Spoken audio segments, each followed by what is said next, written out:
Täna, 12. märtsi hommikul Strasbourgis peab Euroopa Parlament omamoodi ajaloolist arutelu.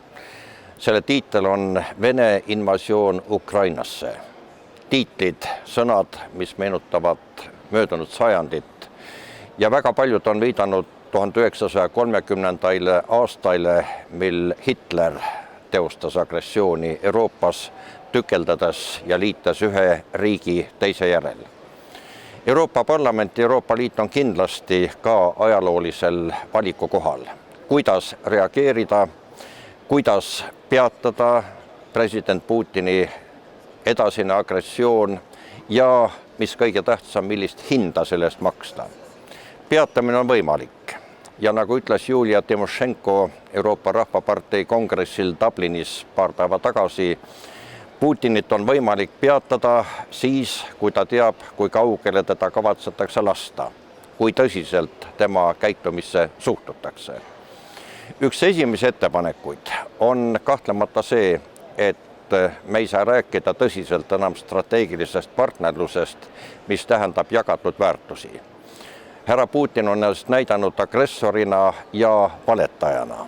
Selline partner ei saa olla tõsiselt võetav, sellist partnerlust ei saa nähtavas tulevikus jätkata. Teine järeldus on see, et meil on võimalus teda takistada, püüdes külmutada tegelikult kõigepealt Vene Föderatsiooni presidendi miljardid dollarid, rublad või eurod, mis on mahutatud Euroopa pankadesse.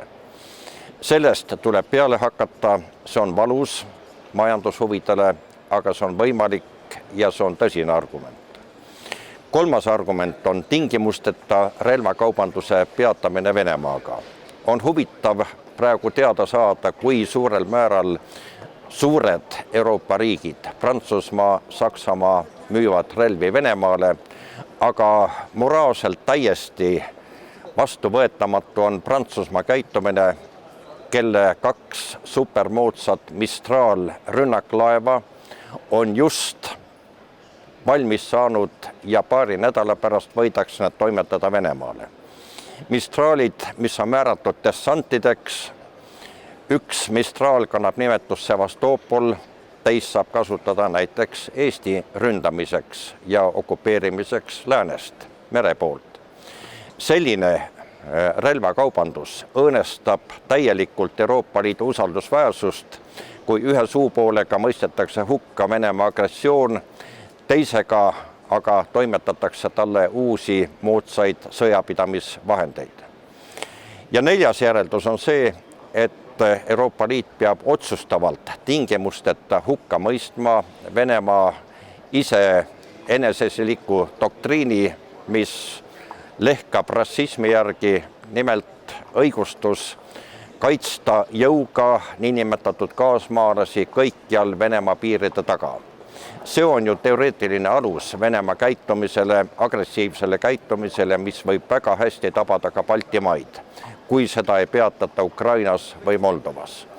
Seda pole siiamaani tähele pandud, praegu on aeg seda ka Euroopa Parlamendi resolutsioonis esile tõsta, olen teinud vastava ettepaneku. Ja lõppjäreldus on see, et Euroopa Liidul on aeg lõpetada kikivarbul talitamine Venemaa agressiooni ümber. Selle hukkamõistmine, Krimmi rahvahääletuse ebaseaduslikkus, need on kõik vajalikud deklaratsioonid, kuid sellele peavad järgnema teod.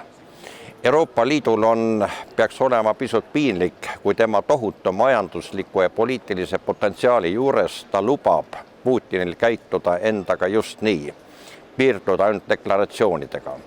Kui see peaks edasi minema, siis kaotab Euroopa Liit kindlasti oma moraalse pehme väärtuse argumenti, mis tema jaoks on olnud nii tähtis. Praegu on kriitiline hetk Venemaa agressioon peatada, see oleneb meist, Euroopa Liidust ja Ameerikast, kui tõsiselt me seda võtame ja millist hinda selle eest kavatseme maksta.